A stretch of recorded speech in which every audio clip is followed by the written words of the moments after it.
नमस्कार दोस्तों, बहुत बहुत स्वागत है। दोस्तों आज इस वीडियो में देखेंगे बिहार विधानसभा चुनाव का आज का और अभी का सबसे चौंकाने वाला ओपिनियन पोल। लेकिन उससे पहले जान लेते हैं बिहार विधानसभा चुनाव को लेकर अभी छोटी बड़ी पार्टियों में क्या गतिविधियां चल रही हैं। दोस्तों अगर जो आप अपने विधानसभा सीट का ओपिनियन पोल पाना चाहते हो तो जल्दी से चैनल को सब्सक्राइब कर लो, साथ में बेल का आइकन क्लिक कर लेना और कॉमेंट में अपने विधानसभा सीट का नाम जरूर बताना। दोस्तों बात करें इसके पहले आपने ओवीपी न्यूज सी वोटर का जो ओपिनियन पोल देखा था उसमें देखा था कि एनडीए को यानी कि नीतीश कुमार को सापझा पूर्ण बहुमत मिलता हुआ दिखाई दे रहा था, लेकिन अब नतीजे बदल चुके हैं। अब का जो ओपिनियन पोल आएगा वो आपको चौंका सकता है।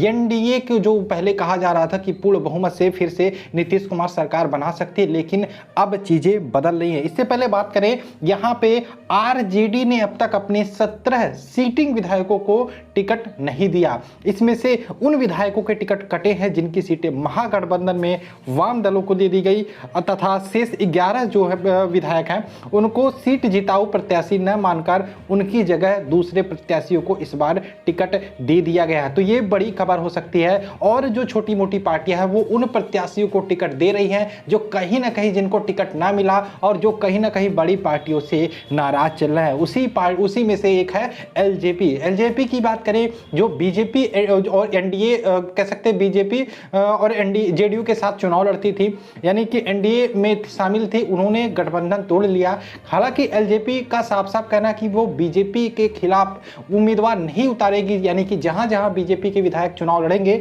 वहां वहां उम्मीदवार नहीं उतारेगी। लेकिन अभी एक खबर निकल के आ रही है कि जो दो सीट ऐसी है, एक तो आपकी लालगंज है, एक तो आपका गोपीगंज है। तो लालगंज और गोपीगंज दो ऐसी सीटें हैं जहां पर एलजेपी अपना उम्मीदवार बीजेपी के खिलाफ भी उतारने जा रही है। तो देखने वाली बात है, मुकाबला जो होगा बहुत ही रोचक हो जाएगा। एक और खबर निकल के आ रही है जो थोड़ी रोचक हो सकती है। बिहार में समस्तीपुर जिला में रोसड़ा विधानसभा सीट आता है, वहां पर बीजेपी ने अनाउंस किया था वे वीरेंद्र कुमार पासवान को टिकट देंगे। हालांकि जब पर्चा दाखिला का समय आया तो वीरेंद्र कुमार पासवान पहुंचे पर्चा दाखिला करने, लेकिन उसी नाम से कोई दूसरे वीरेंद्र कुमार पासवान पहुंचे जिन्होंने पर्चा दाखिला कर दिया। हालांकि बीजेपी ने अब इस पर कोई कार्रवाई अभी तक नहीं की है और जैसे ही कोई कार्रवाई होती है हम आपको इसमें सबसे पहले बताएंगे। हालांकि आइए देख लेते हैं क्या कहता है आज का ओपिनियन पोल। आज के हिसाब से बिहार में किस पार्टी को कितनी सीटें जा सकती हैं। आपको पता होना चाहिए बिहार में कुल 243 विधानसभा सीटें आती हैं, जहां पर 122 बहुमत का आंकड़ा है वो जादुई आंकड़ा है, जहां पर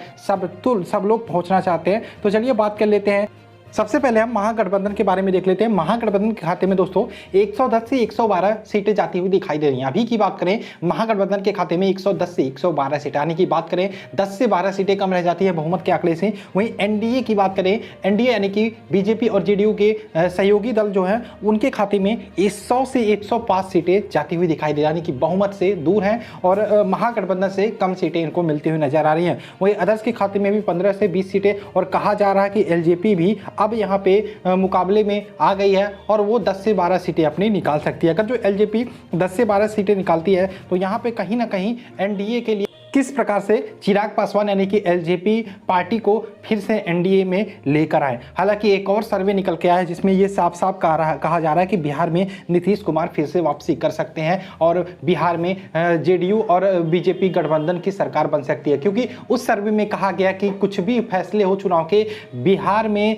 बीजेपी जोड़ तोड़ की राजनीति करके फिर से वापसी कर सकती है। तो जोड़ तोड़ की राजनीति का मतलब यही है कि चुनाव के बाद हो सकता है एलजेपी फिर से एनडीए में शामिल हो जाए और बिहार में नीतीश कुमार की वापसी हो जाए। दोस्तों बने रहिए हमारे साथ बिहार में पल पल के चुनाव के अपडेट के लिए। चलिए मिलते हैं नेक्स्ट वीडियो में। जय हिंद दोस्तों, जय भारत।